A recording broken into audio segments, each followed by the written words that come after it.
Hey folks, today I want to talk to you about market compression and the impact on the real estate market. So let me share my screen here and I will go through this slide deck with you.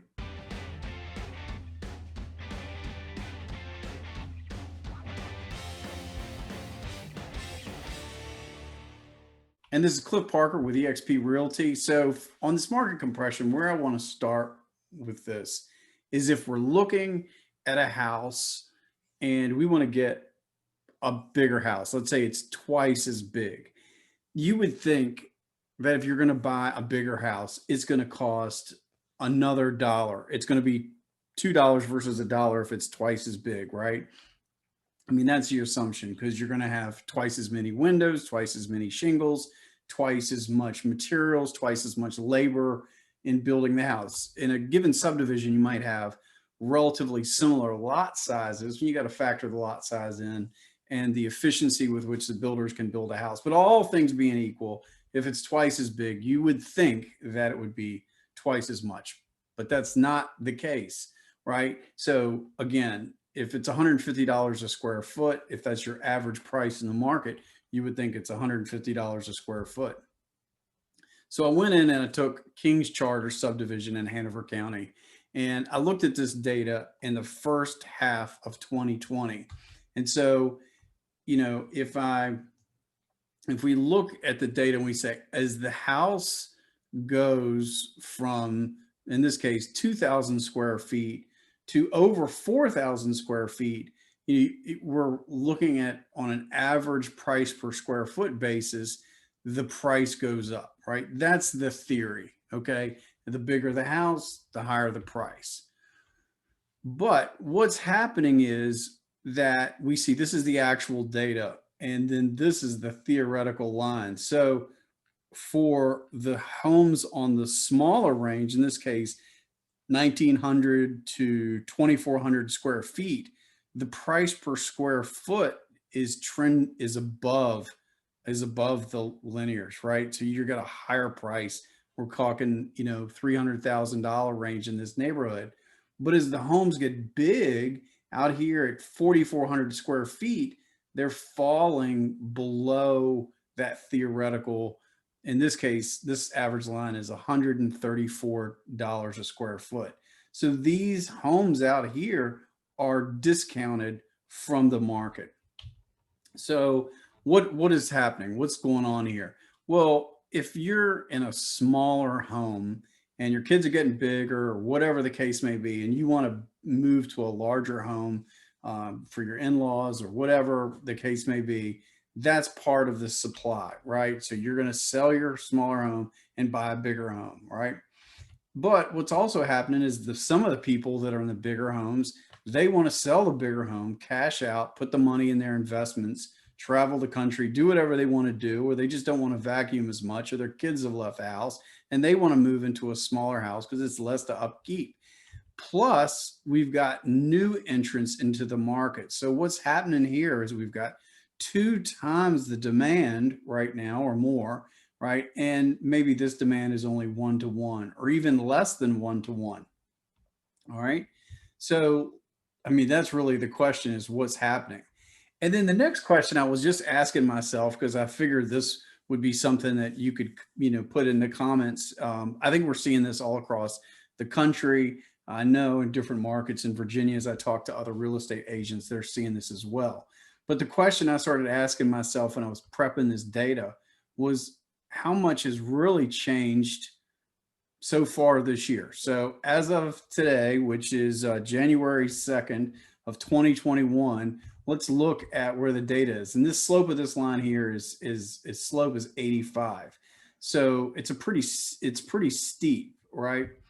And this line is also showing that the price per square foot, this is price per square foot. So you can see the smaller homes have a higher price per square foot. So they're up the 150 range, $150 a square foot. And then the bigger homes were closer to 110. So that's a real discount, right? I mean, $110 a square foot, that's a real discount. So this is the new data. So the new data is really showing us that, first off, actually we had this one data point here a 1,400 square foot home was sold in the community. And it was close to $300,000 for the smaller home, right? So that's telling you, so this gap here is greater, and this gap out here at the long end of the curve is greater, and this slope is more shallow. So this is really flattening, which is telling us that this discount, I mean, look at this price right here. This home, this data point here, this home sold for around 450, but theoretically, this house was worth over $600,000 because it was almost, I don't know, 4,300 square feet. So these bigger homes, it's getting worse. Is really the point here. And overall in the data, the average home price has increased from 134 to 143. So we're seeing increased demand.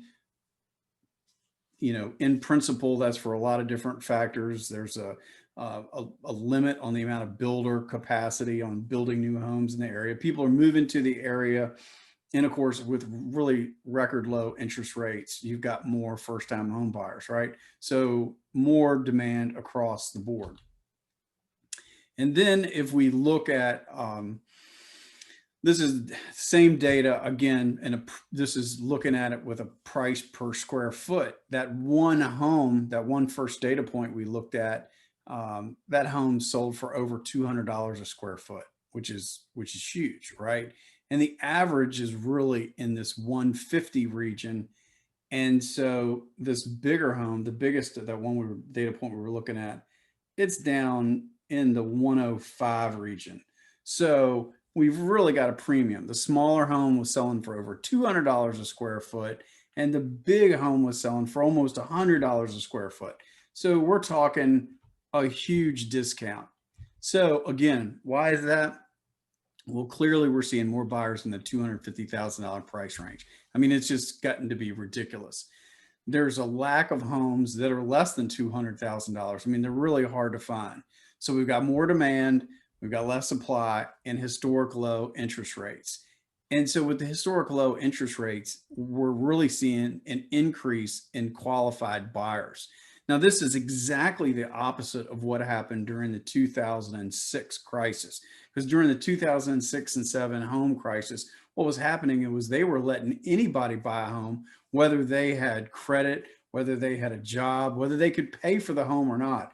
So that was an artificial demand for homes because they were just letting anybody through that system, all the gates, all the banking system, all the protections that are supposed to protect the whole system of home buying was just disintegrated, and they were just, shoveling people into these homes they couldn't afford.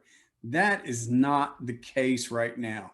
This is real historic low interest rates, and why not take advantage of it? People are taking advantage of it. And so people that are renting are saying, with interest rates in the twos, why would I not buy now? It would just be, from a wealth building perspective, it would be ridiculous not to buy. If you're not buying a house right now, it's maybe because you're in a short-term situation, but it's really a good time to buy. So again, what does all this mean? Let's just wrap a bow on this conversation as we wind this thing down. So have your realtor analyze the market before buying or selling. That's really key, is to understand for your home or what you're looking for, understand your price range, especially when you're buying. Where are you going to land in that range, and what should you expect in that range? Because if we just say, hey, homes in Hanover County or Chesterfield or Richmond or Central Virginia or Massachusetts are $150 a square foot, that's not the case, because again, we're seeing a range of values over that size. The existing homes are priced less than new construction. That's always the case, right? That's always the case. But the bigger homes are selling for an even greater discount now than ever before. So to build a bigger home versus buying a bigger home, I mean, it's an even greater discount.